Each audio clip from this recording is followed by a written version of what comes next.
खुलुमबाय स्टुडियोआव दङ आं राजीव बसुमतारी बे समाव बिटिआरनि गाहाय मावफुं सोद्रोमा थामहिनबा बिटिआरनि CEM प्रमद बर' बिथाङा बे समाव गोख्रों थांखि लानायखौ नुनो मोननाय जादों। थांनाय गोलाव समाव हाग्रामानि दैदेननाय थामहिनबा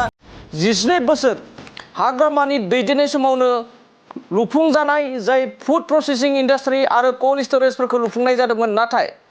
हाग्रामानि दैदेननाय BPF सरकारनि आमोलाव बेफोरखौ गारना दोननाय जादोंमोन, जेराव खामानियाव बाहायनाय जायाखैमोन एबा जेबो खामानियावनो बाहायनो हानाय जायाखैमोन। नाथाय बे समाव बेफोरबायदि फुड प्रसेसिं इंडस्ट्री आरो कोल्ड स्टरेजफोरखौ गोख्रोङै खामानियाव बाहायनो थाखाय बिटिआरनि गाहाय मावफुं सोद्रोमा प्रमद बर' बिथाङा दावबायनानै बे समाव नायदिंनायखौ नुनो मोननाय जादों।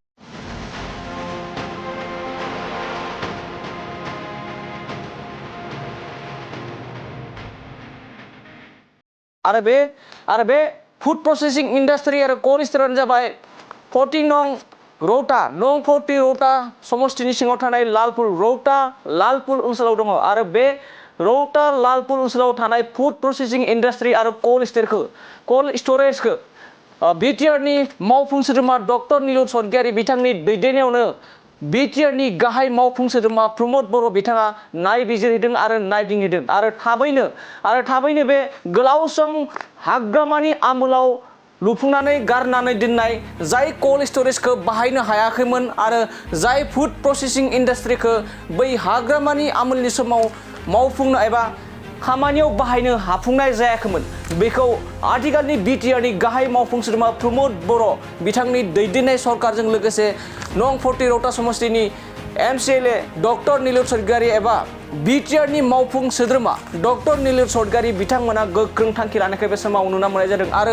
गोख्रोङैनो एबा बे समाव बिटिआरनि गाहाय मावफुं सोद्रोमा प्रमद बर' बिथाङा गावनो थांनानै प्रमद बर' बिथांजों लोगोसे बिटिआरनि मावफुं सोद्रोमा डक्टर नीलुत स्वर्गियारी बिथांमोना गावनो थांनानै बै जायगासिम थांनानै नायगिदिंहैदों आरो खामानिखौ माबोरैहाय फैबाय थानाय समाव थाबैनो सोलिफु होनो हागोन एबा सोलिहोनो हागोन, बैफोरबायदि कौटि रां बाहायनानै लुनानै दोननाय जा फुड प्रसेसिं इंडस्ट्री आरो